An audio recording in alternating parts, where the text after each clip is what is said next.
با سلام، من مدیر سایت کوک دانلود هستم. تو این قسمت میخوام آموزش نصب بازی ژنرال 1 و 2 رو بهتون یاد بدم.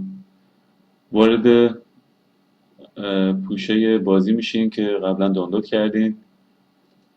من از قبل این پوشه رو زیپش باز کردم توسط نرم افزار وینرار.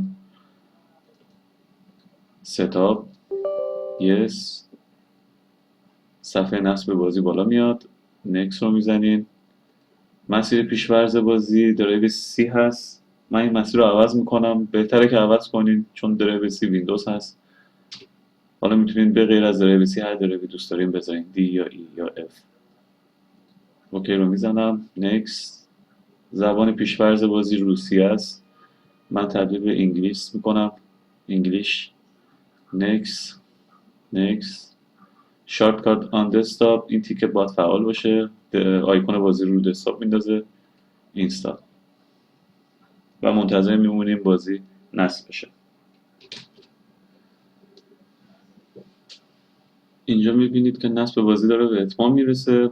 بعد از نصب دو تا آیکون اصلی بازی رو که بازی رو اجرا میکنه رو دسکتاپ میندازه. ژنرال 1 و 2. منتظر میمونیم تا نصب تموم شه. بعد از نصب من هر دو آیکون رو براتون تست میکنم، اجرا میکنم که شما ببینید که کاملا سالمه و مشکلی نداره.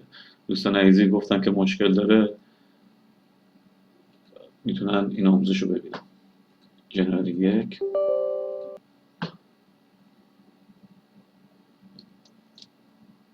دقت داشته باشین که زبون رو انگلیسی زده باشین، کاملا بازی به صورت انگلیسی اجرا میشه.